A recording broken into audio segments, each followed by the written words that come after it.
il faisait certainement partie des ambitieux se rêvant à Matignon.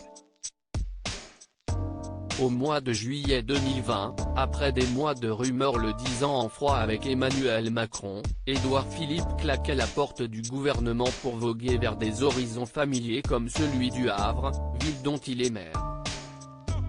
En interne, sa démission a provoqué un mouvement de frénésie, de nombreux ministres étant prêts à endosser le rôle de Premier ministre. D'après de récentes informations du journal Libération, Jean-Michel Blanquer était des leurs. Confiant de s'être démarqué auprès du chef de l'État, le ministre de l'Éducation nationale aurait même fait preuve d'une prétention sans retenue, faisant savoir à ses visiteurs qu'il était sur la shortlist du président. Quelle n'a pas été sa surprise, ou plutôt sa déception, lorsque Jean Castex l'a devancé.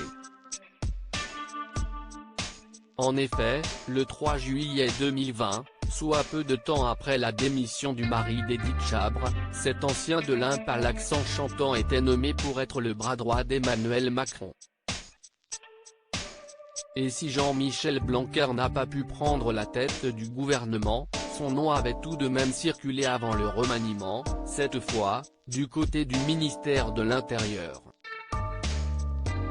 Bruit de couloir qu'il avait forcément chatouillé, selon une source proche du principal concerné cité par le quotidien Le Parisien au mois d'octobre 2020.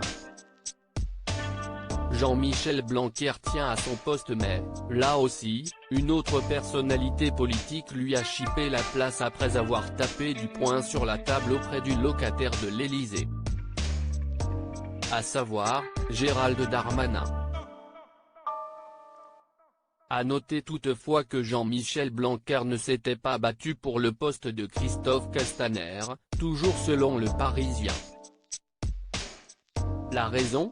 La longévité de sa passion pour ses tâches et ses fonctions au ministère de l'Éducation nationale. Il a envie d'être le ministre de l'Éducation qui sera resté le plus longtemps en poste sous la Ve République.